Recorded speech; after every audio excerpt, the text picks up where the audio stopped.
A língua portuguesa é falada por cerca de 220 milhões de pessoas em todo o mundo, aproximadamente 190 milhões no Brasil. As normas estabelecidas pelo novo Acordo Ortográfico da Língua Portuguesa entram em vigor em 2009 e este acordo é considerado um marco de unificação entre os países de língua portuguesa: Angola, Moçambique, Cabo Verde, Guiné-Bissau, São Tomé e Príncipe, Timor-Leste, Brasil e Portugal. E a intenção desse acordo é facilitar justamente o processo de intercâmbio cultural e científico entre esses países, entre essas nações, e ampliar a divulgação do idioma e da literatura em língua portuguesa. Para falar sobre esse assunto, nossa Opinião Livre de hoje conversa com o professor Maurício Silva, especialista em ortografia, que está mostrando para a gente agora o novo Acordo Ortográfico da Língua Portuguesa num livro que parece bem fininho, quer dizer, deve ser bem didático, né? Obrigada pela sua presença aqui. É importante a gente colocar, porque o brasileiro normalmente já faz confusão com a língua portuguesa, que não é uma língua fácil. Hein, Maurício? Não é fácil mesmo. Imagina agora com essas mudanças. Agora, com o novo acordo, a tendência é torná-lo um pouco mais difícil. Você coloca aqui o que muda e o que não muda. Muda muita coisa? Não muda muita coisa, não. Muda pouca. Mas muda em relação a algumas palavras que têm um uso muito frequente no dia a dia, no cotidiano das pessoas, e por isso pode interferir um pouco na vida das pessoas. Qual que é a mais radical, mais drástica? A mais radical, o problema central do acordo ortográfico, no que diz respeito às regras de ortografia, se resume ao emprego do hífen.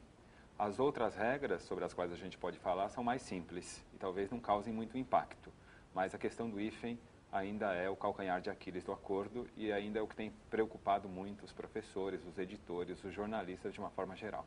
Eu falei aqui na abertura que essa reforma, o objetivo é unificar esses países. É a função dessa reforma, é isso? Um dos propósitos é esse. Na verdade são dois, unificar e simplificar. Unificar os países, a língua portuguesa, e simplificar a ortografia. O problema é que o acordo não consegue atingir nenhum dos dois objetivos plenamente. Então, essa é uma crítica. É difícil unificar? É difícil unificar, até porque as bases do acordo, elas não prevêem a unificação completa. No próprio acordo, há muita abertura para formas facultativas, há muitas lacunas em relação à ortografia, então ele não unifica. Porque aí, Maurício, não sei, aí já é uma opinião minha, você mexe com a cultura dos países. Mexe. Como é que você pode unificar, por exemplo, se você pensar em Portugal e Brasil já é difícil. Imagina o resto. Na medida em que a língua é um elemento importante da cultura dos países, de alguma maneira a língua reflete essa cultura, não é? Claro, mexer na língua é também mexer na cultura. É mexer também no imaginário das pessoas. Como assim? As pessoas têm uma memória, digamos assim, fotográfica de como as palavras são grafadas. Na medida em que você muda... De pequena, que aprenderam na escola, não é?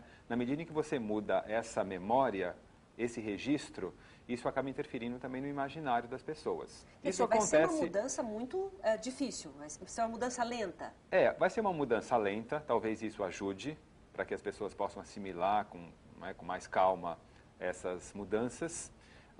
Mas vai ser uma mudança que pode interferir um pouco na questão da escrita, na vida das pessoas, né, profissionalmente falando, na vida escolar. Quer dizer, a ortografia é um elemento menor da língua, isso a gente tem que levar em conta. Mas tem uma incidência grande na vida das pessoas, na medida em que a escrita, hoje em dia, é um elemento muito requisitado em todas as profissões. Como é que vai ser feita essa mudança? Está sendo feita gradualmente? Porque o intuito é pegar justamente a época escolar, né? As crianças, porque é aí que você consegue mudar a ortografia, porque quem já escreve há muito tempo, se não for profissional, né, não vai mudar muita coisa. É uma mudança paulatina. No Brasil nós temos 4 anos para que façamos a adaptação. Portugal tem 6 anos, isso está previsto nos decretos que os presidentes dos respectivos países assinaram. Então é uma mudança mesmo paulatina. Durante um tempo nós vamos viver um período de passagem de uma forma ortográfica para outra e durante esse tempo as duas formas de se escrever determinadas palavras vão ser aceitas. Então é uma mudança que prevê aí um período de adaptação. Nesse sentido, eu acho que vai ser muito bom para as pessoas, para que elas se acostumem, para as crianças, para que elas aprendam as novas formas. Quem está começando não tem problema. Quem está começando já vai ser alfabetizado na nova ortografia. Quem já aprendeu a ortografia antiga, agora a gente pode falar isso, não é? Vai ter que fazer algumas adaptações. Por exemplo, você estava falando do hífen, né? Uhum. E também muitos acentos saíram, né? Alguns acentos saíram, não é? Por exemplo, a questão do trema, que é aquele sinalzinho que a gente coloca em cima do U de determinadas palavras, mas que muita gente já aboliu por conta própria. Esquece até, né? Esquece. Alguns já aboliram mesmo, alguns, curiosamente, alguns meios de comunicação escrita já aboliram e assumiram essa eliminação e não usam mesmo, apesar de que até o ano passado isso estivesse em vigor, eles já tinham oficialmente abolido, não é?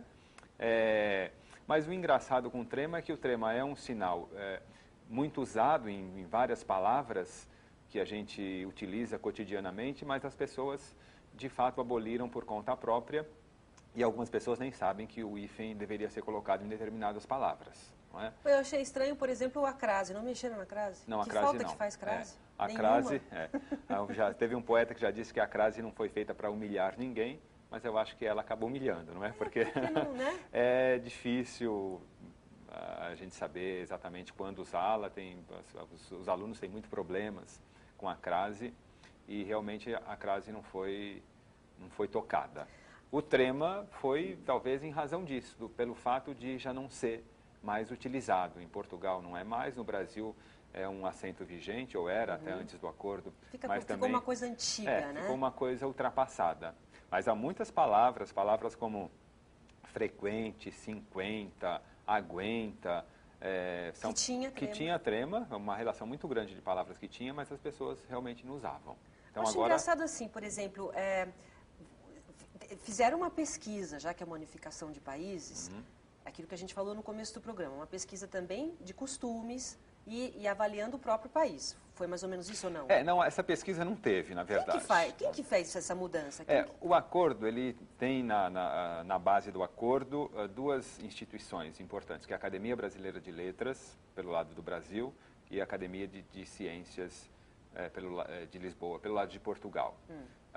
Então, são os formalizadores do acordo, não é? Para nós aqui, o principal propagador do acordo foi o Antônio Wise, que lançou depois o seu dicionário, que é hoje bastante conhecido.